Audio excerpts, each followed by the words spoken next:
Hello and welcome to the Valley today. I am your host, Janet Michael. We're on the Zooms today with Chris Brigante. He is Executive Director of Family Promise Winchester. Hasn't had a conversation with me for the show in quite a few months. Chris, if I'm not mistaken, the last time you and I had a conversation, you had just gotten $20,000 from the Opequon Church, if I Yeah, recall correctly, right? that is correct. We were very fortunate. They're doing a capital campaign to expand, I believe, their fellowship hall. And they chose a couple nonprofits as beneficiaries for a small percentage of that. And by small percentage, apparently that was $20,000. It was such an amazing thing. I almost fell out of my chair when I got that. That money has gone directly to making sure not only that families can move into homes, but keeping families in homes that they're in and making sure they never have to actually experience homelessness. For someone who maybe didn't hear our last conversation or isn't familiar with what you do at Family Promise Winchester, can you do the overview and explain who you serve and why it's important? Absolutely. So we work specifically with families who are experiencing housing instability. And so for families, what we mean by that is they either have to have minor children or are expecting. We work with those families who are either at risk of losing their home, potentially they're already experiencing homelessness and they're just trying to find the support they need to get into a new home, or it's just general stabilization. Things are going wrong, they're having trouble with budgets and things like that. And so what we do is we have these families reach out, we bring them in. What I like to think our most important secret sauce is that we get really into the depths of what's going on, what are their barriers, how did they get here? And we case manage them, we provide financial counseling, we hook them up with other community partners and agencies in the area who can help serve some of their other needs. And then we stick with them until we can hopefully get them housed or keep them in housing. And then additionally, this year we've actually also begun doing some scattered site emergency shelter for families because family emergency shelter is just something that is lacking in the community. It's its own hard animal to do. And so we've been able to do that this year as well, which has just been fantastic. A lot of learning lessons, but it's been a great year getting to help families make sure they have a safe place over their head. Since we last had our conversation, have you seen an increase in the number of families that are reaching out in need of your services? A big increase, let me tell you.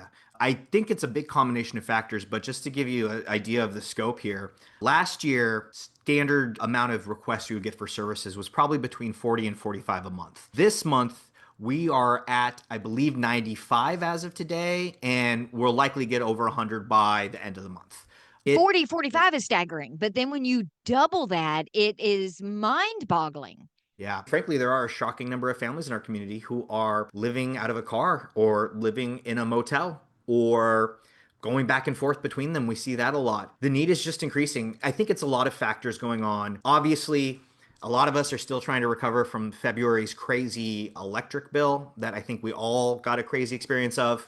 Gas prices, basic cost of living is going up. And then it's also a tough time right now because a lot of the partners that we would work with to help us meet the cost of getting these families into homes are out of funding. There's federal programs that help with that, and their fiscal year just ended, so those aren't going to be open for a couple more months. And so it's us now, and we've been very fortunate. We have an intern from Shenandoah University who's helped us expand our ability to talk to people and bring people in. We have a volunteer intern from CCAP, which is a wonderful program where they give essentially work training to seniors at no cost to the nonprofit they're working for.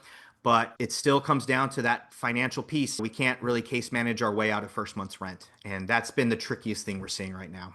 A lot of these families that you're working with are working. Both parents, if there are two parents, are both working, sometimes two or three jobs, single moms with two or three jobs. So it's not like they're just sitting around waiting for somebody to hand them something. They're working very hard and still struggling. 99% of our families that we are moving into housing that are getting potentially evicted, they are absolutely working. They are working hard. The problem is they are working jobs where the wage is too low. Maybe they don't get enough hours for various reasons, especially if you are the only childcare for your child. You can't go to work if your child's sick, or you can't work full hours because you need to be there to pick them up after school. So the vast majority of people reaching out, and almost all the people we serve, are gainfully employed, but they're what's called ALICE is the term we use. So the ALICE population is asset limited, income constrained, and employed. And these people, it's just very hard to get out, especially if you have any debt to your name. Because when you're struggling and your car breaks down, that goes on a credit card. Getting out of that cycle is just getting more and more hard for people.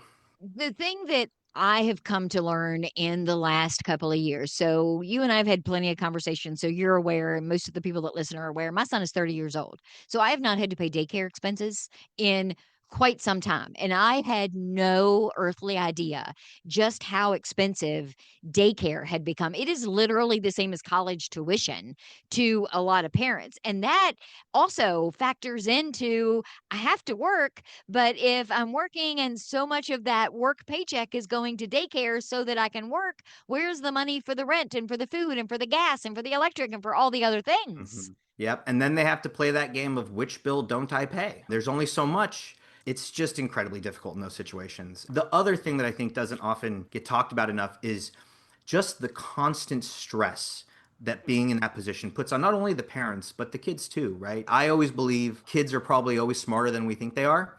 And a lot of times, kids in these situations, they're smart enough to understand that they're in trouble, but not sophisticated to really to put context around that situation. When you're living in crisis every day, that's the other thing. It is very hard to think reasonably in what steps do I need to take to get out of crisis if all you're thinking about is, am I going to have a roof over my head tonight for my children? Where are we going to eat? And that's a lot of what we have to deal with is help families get hope back. If you haven't been employed in a couple of years and you're out doing a job hunt, which is one of the things we are starting people out until we can provide them services, is you need to get a job. That's just essential at this point. They go out, they find those jobs, but there's not enough of them, and there's not enough that are paying super well right now. And I think sometimes when you're coming from that place of crisis, you have blinders on. So you may not realize that there are options with Win Ready bus system. You may Mhm. not realize that there are other programs and other resources from other nonprofits in our area that can help you fill a gap somewhere Mhm. because you were just in that crisis mode. And it's very difficult to get out of that once you're in it. Yeah, even to the point where we will see families who actually make a sufficient income to be in a stable position, but they don't even realize that because maybe they are in that payday loan cycle. Or we see a lot of financial illiteracy. I hear at least once a week people telling me that the payday loans they're taking out doesn't cost them any money. I will do this as a public service. All payday loans, they're taking something out, they are going to get theirs. And they don't see that. And then what happens is, say they get a tax refund, they get this sudden windfall. They're thinking, when am I going to see this again? And it's not going to ever get me out of this situation. So they don't put that into the housing. What we find is they just are like, there's no way I can get out of this in my situation. And we can sit down, go through and go, actually, you have hope here. And our financial counselor, Emma, she does these great plans where she prints out a calendar for the rest of the year, figures out when they're paying each bill for those months, how much they can put in savings. And we'll sit there and show them, look, by the end of this year, you can have $8,000 in a savings account. And sometimes that hope that there is something that can be done is the big thing they're lacking. And you have a new program that you are about to roll out in collaboration with several other nonprofits. Andrea Cousins was on the show a couple of weeks ago, and we teased it just a little bit, but it's really going to help those families with that education and potentially keep them out of crisis. Yeah, we are just so excited for this actually. The whole idea is taking people who are ready for that next step towards self-sufficiency. As anyone who's had experience with people who are struggling in these situations, there's a lot of things going on. And so what we are doing is we are going to be launching the Thrive program very soon. We have some very generous grants from the LDS Church and from Valley Health, and us, Family Promise, along with CCAP, along with the United Way, Horizon Goodwill Industries, Connected Communities, which is a local mental health provider that can provide, they take Medicaid and do lower no income treatment. And then finally, the I'm Just Me movement. I might even be missing a couple others. We're coming together because one thing that's important as a nonprofit is that you stay in your lane. We're really good at housing, so we focus on the housing. And what we're doing then is bringing together these different pieces. And we're going to be bringing in, this is our big launch year to try to really show the need for this. Our plan is to bring in about 50 participants over the next year. They are going to be provided with therapy. They are going to be provided with financial literacy classes, with life coaching, assistance with finding jobs, all the while these organizations are going to be case managing. So we're going to case manage some of the families that are part of the program. Horizon Goodwill is going to case manage some of the other individuals. And the goal is over 6 months, what we're trying to do is fundamentally transform the lives of these people. I will tell you, though, this is our sort of big launch. This has been done before. Andrea at CCAP has been doing this for a couple of years on a much smaller scale because they don't have much staff or space if you've been to CCAP. But when she's done it, I believe one year there were 15 participants, 13 successfully graduated, and one of the two that didn't never showed up. And the other one that didn't, I believe, had to leave for medical issues. So as far as I'm concerned, that's 100%. I said that to her too, and she's like, I don't know about that. I'm like, Yeah. hey, my math says 100%. Yeah, my math too, but I am not a mathematician. So we are just, I mean, I can't tell you how excited we all are. It's also a great opportunity for us because this is the type of thing we do all the time. We are constantly as nonprofits working together. And I think there's can be this misconception in the community that there's too many nonprofits in the area. We're duplicating efforts and we don't play along with each other. But that's simply not the case. Often what looks like duplication is just serving different populations. Rescue Mission, Watts, and Family Promise are all serving people experiencing homelessness, but we're serving them at very different points in their homelessness. Our families tend to be much more stable than some of the people who need the services of, say, the Rescue Mission, because if you still have your kids, there's definitely some level of stability. That right there makes it easier on us. And it's the same with the food banks. They're open on different days, different weeks. They only can come monthly. And this is just another one of those examples that no, us nonprofits are constantly working together because we can't do it alone. We cannot be everything to everyone, and it's only through these partnerships. We call each other. I'll go to CCAP, and just today I was there to steal some food, and not steal, but do some personal shopping for a family in a motel with no transportation. We got them some food. We got a bunch of clothing for their daughter, and this stuff is just going on all the time. Well, and that's important for people to also understand is that what you're looking for is a positive outcome. And you're never going to be able to have that positive outcome singularly helping them with housing if they have these other issues Yep. that need to be repaired or need to be resolved. So by being able to connect them with these other nonprofits, you're fixing the whole of the problem. People that say, yeah, but then they just keep coming back over and over again. That's because they're only getting a fix to one thing. This Mhm. program is going to help not just fix the one thing, but fix all of the things so they don't have to keep coming back again and again. Yeah, surprisingly, people who are close to experiencing homelessness have a lot of other issues going on besides just that. Mental health issues, physical health issues, childcare, transportation, we see all the time. If you're not in the city, it gets really hard to get around. And the families we're identifying, this is key. So, Family Promise, I really firmly believe in effective altruism. And it's very easy to throw money at problems, but it's more difficult to throw it in a way that's effective. So, Family Promise, what's core to us is that when we are working with families, we are trying to help them break that cycle of poverty. If we have to assist them again in 6 months, we've failed because that is not what we're here to do. And Thrive, that's why it's so perfect for us. It's core of what we're already trying to do. The whole point of Thrive is we need those holistic services. We need to address all the different issues going on in their lives. And that is how we get them out of that system. We get them so they don't need as many public benefits, if any. Homeless often go to the emergency room. We're keeping them out of the emergency room, saving money. This is a thing that ultimately saves quite a bit of money in the long run because we can address it early. And if they've got kids, when they're housed and stable, their education outcomes are better, their health outcomes are better. This makes a strong community. This is us helping our neighbors to be able to help themselves. That is something we should all get excited about because that is going to rise all of the boats in the area. Let's take a break. When we come back, can we talk a little bit about what your largest need is right now? Can we get in the weeds on that in the next segment? I would love to. We are on the Zooms today with Chris Brigante. He is Executive Director for Family Promise Winchester. We're going to talk more with him when we come back in just a couple of minutes. Wherever there's a need in our communities, there's a United Way, improving lives so everyone can thrive. Where more people can gain access to healthcare and nutritious food for their tables. Where more community members can benefit from financial education and get connected to local resources for housing support. And where children are given more chances to reach their full potential. Community is where we find our strength and where we share our hope. United is the way. Visit unitedway.org.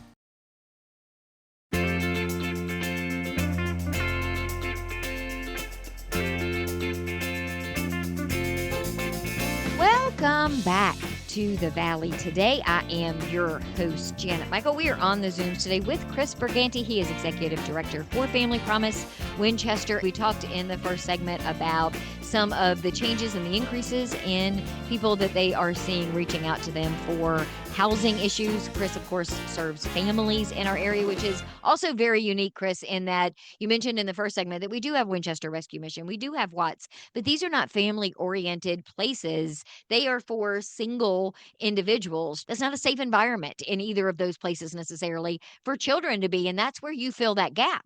That's exactly right. Rescue Mission and Watts are doing absolutely amazing work, but you're right. There is just a unique security need to ensure that those kids are safe. And that's just not possible in an environment where it's shelter for individuals. And so that is definitely one of the big needs in our community. And though we've been able to step in a bit, we have a very limited grant that we're doing it with. It's frankly not nearly enough, but it is definitely something that a lot of us are trying to work to expand that sort of access. Having a kid shouldn't prevent you from being able to find somewhere safe to stay. So, what is your largest need in this moment? Frankly, it's money. A lot of people don't know, but we're not a government funded agency. We don't receive federal dollars. We don't really receive any state dollars. All of what we do is funded off of individuals in the community. The local faith community has been absolutely incredible to us. A lot of just people who are concerned about these issues have been absolutely incredible for us, but that's everything that we get. What has happened recently as these calls have increased and as other funding sources have dried up, we ourselves are trying hard not to dry up because we are in some ways the last one in right now. Hopefully that'll resolve a little bit, but I don't think the increased need is going to resolve anytime soon. And though we're able to pay our staff, one thing that is lacking is that ability to pay that first month's rent or prevent an eviction. We have had to significantly cut the caps on how much we can provide. That unfortunately means for a lot of the people, it's just completely insufficient. That has been tough because even though I like to think that case management and all of that stuff is the most important thing, it is truly, you can't case manage your way into a first month's rent or security deposit. And if you're in a motel and you're on that cycle, you're not saving for it. You can't. So that has been the hardest thing for us, is making sure that pool of financial resources remains full, because one of the things with housing is it looks expensive if you don't really look at it too hard, but I think we can be pretty effective. Last year was about $500 in direct assistance per child to get someone into stable housing they can stay in. That's, in my opinion, just a fantastic investment. Our historical cap was around $1,500 per family for those moving costs, which again, it could sound like a lot, but if that's all it's going to take to get families off of the streets into a safe situation, I actually think that's a great deal. Right?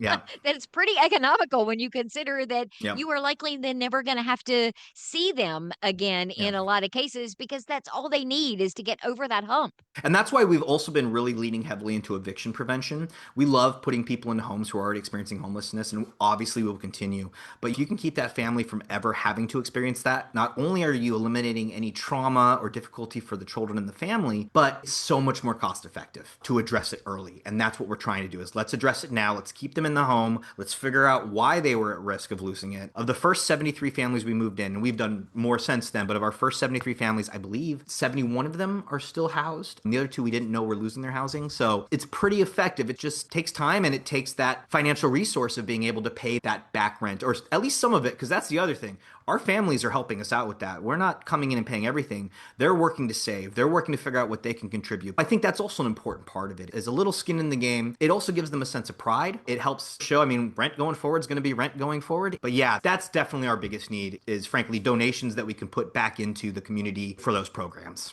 And I think that's an important point to make too for donors in general, because I don't know a lot of people that would be comfortable giving you money knowing that the people that you're helping are not doing anything to help Yep. themselves. And so Yep. the fact that that is not the case and that they are working through how to match whatever you're giving them, or they already have gathered all of this and they're just short this little bit of money because the car broke down and they had to miss a week of work, or the kid got sick and they had to miss a week of work, or the spouse was diagnosed with some sort of illness, or just so many options that could happen to any one of us. Mm. And this is just a way to get them back on track.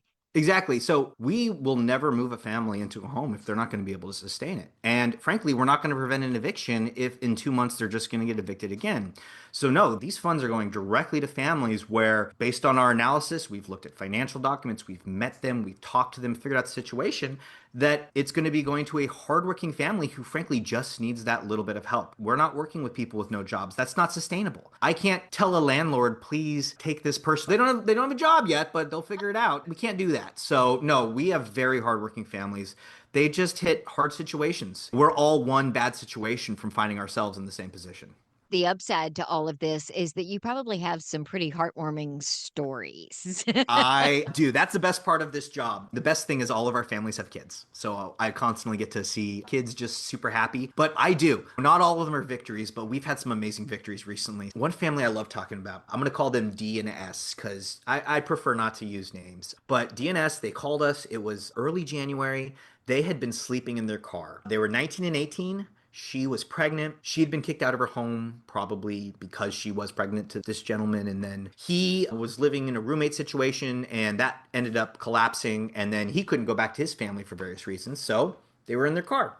They reached out to us after about 4 months and said, we've been sleeping in our car all winter. Is there any way you can help us? There was something about them that seemed different. They were trying, and we're like, we're going to try. These kids need somebody here for them. We brought them in. We started talking to them. We didn't really know if we were going to be successful because 4 weeks is not a long time. And then though he was working as a supervisor at a fast food restaurant, that's still just not quite enough to get by. Somehow, after 4 weeks of shelter, which is our limited budget for shelter, he found a better job. We actually were able to find an apartment where he was approved. With some financial assistance for move-in, they have since been able to stay on not only on top of their rent, but they're, I believe, actually a couple months ahead right now. They're constantly checking in with us. They did every single thing that we suggested.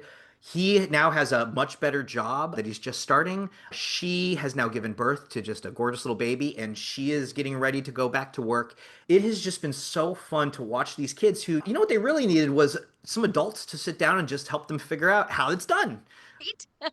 No, Sometimes that is all that it takes. It just takes somebody showing someone else the way. It doesn't even always involve writing a check. Sometimes it just is, hey, let's put this plan together. And if you can make this plan work and stick to it, you've got nowhere to go but up. yep, they just didn't get that previously in their lives because their parents may have had the same upbringing, and it's a cycle, and you got to break them out of it, and you break them out of it with a lot of times it's just understanding things.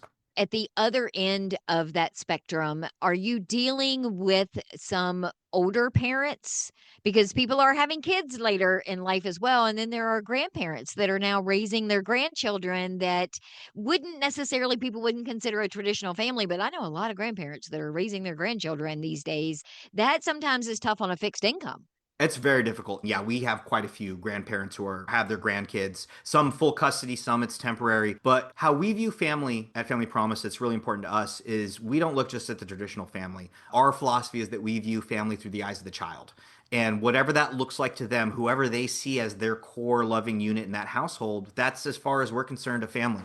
And so those grandparents come to us for help. It's particularly hard with them because a lot of times they're also dealing with deteriorating health, their own fixed income issues, like you mentioned. Those can get really difficult, but we are happy to help those families too. In particular, because a lot of times these grandparents are taking on a lot, but they're doing it because they love their grandkids and that they're going to do whatever they can. It takes all kinds of families though. So some of them, like that young couple, right? It was just a matter of getting them out in the world. We've had other types too. Obviously, we've been seeing a lot of people where it's just been maybe they lost their job briefly and we just get them over the hump. But what we see now that's been really nice is people looking for second chances. We have a client who, when she contacted us in February, she had just been released from prison. She had felony drug charges and a bit of a history of drug issues. By the time she had contacted us, I think she'd only been out for about 3 weeks. She had already found a job, was working. She had her kid back. They, for a while, were staying with a friend. They couldn't stay there, so they found themselves in a motel. From what we could see, this mom was doing everything she possibly could. And the fact that she was able to get a job so quickly is huge because, as anyone knows who works near That's the one of the system, toughest things to do once you it have a is. criminal record is find a job.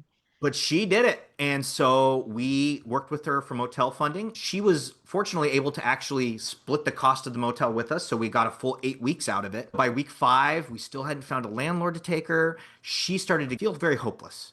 And we just kept saying, no, we will get you there. Do not lose hope. And by the end of that 8 weeks, she was able to move into a home. She is now in there with her 1-year-old. They are stable and she hasn't needed any more assistance since. And again, she just needed a little bit of a second chance. And then sometimes, like you said, it doesn't even take money. I have one last story that I love to tell. And I think it just shows how simple sometimes it is to help people if you just take the time. We had a mother reach out to us. The father of her child had been very abusive, so she left that. Got into a new relationship, that turned into an abusive situation, and she left that. She didn't want that for her child. And so she moved back with her dad. Now, her daughter was 7 and nonverbal autistic and had a lot of high needs. The client herself, A, she suffered from about 85% hearing loss from childhood, and probably some sort of learning disability, maybe some developmental issues. And so we had her come in, and we were nervous too. She wasn't making enough money. She was bringing in about $1,000 a month from Instacart. And so we were talking to her, and she mentions, oh, hey, I'm actually going to be getting $1,000 a month in child support. DSS found the father. We're like, oh, great. And my case manager says to her, oh, your income's going to double. And she replied with, I'm sorry, I'm not good at math. And that was sort of a red flag that there's something going on here. And so my case manager says, go get that paper. Let's look at what it says. And so she brings up the paper. And again, she is just trying to find a home by the end of the month because father has to move. She cannot stay there. They're going to be homeless. She brings in the paper. My case manager looks at it. And what we quickly realized was she didn't understand the paper at all. What it actually was is her daughter's disability was going to start coming in at $1,000 a month. But even bigger, they were going to get back pay since the time they had applied. So she was actually going to have $12,000 deposited into her account the very next day. She burst into tears. She couldn't have been happier. She just could not understand that document. And people don't realize this, but about 21% of Americans are functionally illiterate, meaning they can read a little bit, but not enough for daily tasks and things of that nature. We got her through that. She then reached out a couple weeks later and was just so careful about saving that money so they could find a place. They were in a hotel for a little bit. Very quickly since then, they now have a trailer that they're renting in West Virginia on this big piece of property. Her daughter runs around and they are just ecstatic. They send us pictures all the time. And we didn't use a penny. We just needed to take the time to sit down with her, figure out what's going on. It changed the world for them. Sometimes that's all it takes is someone who has the time to listen. That was one that really felt good too. Okay, but now I want to give you all my money. So how can I do that? I absolutely take cash. But no, the best ways to give us money is obviously if you would like to send a check to our office, we do accept checks. Just make it out to Family Promise Winchester, and it would be sent to our address at 131 South Cameron Street, Winchester, Virginia, 22601. And I do want to point out, even though Winchester's in our name, we actually do serve Frederick County, Warren County, and Clark County as well, just in case anyone's wondering. You can also go to our website. We have a donation link on the front page as well as a donation link in the Get Involved tab. Our website is www.familypromisewinchester.org. That is also where people can go if you're looking to apply for services and see if you can get some help. Our application's on that front page. But I'm also happy, frankly, if you'd like to call us and chat more, because I know people have questions. We are an open book. I think that's an important thing for nonprofits to be, is transparent about what's happening. And so give us a call. You can reach us at 540-323-8038. I would love to sit down, grab a cup of coffee, and chat about how we can make things happen. Those are really some of my favorite conversations, because a lot of times people just aren't aware of us and they're not aware of how significant the problem really is.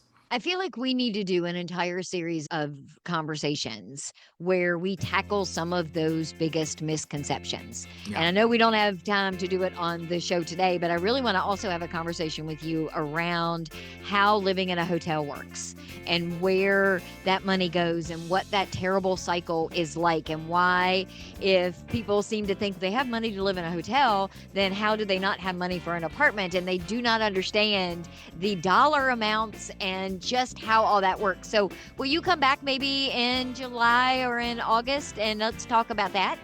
I will absolutely be back anytime you'd have me, Janet. These are things that I think are really important, and I love talking about them and help sort of spread the word, because I am a big believer that people are good. People want to help, and sometimes they just don't know where to do it. And so the more I can come on and talk, I'm happy to do it.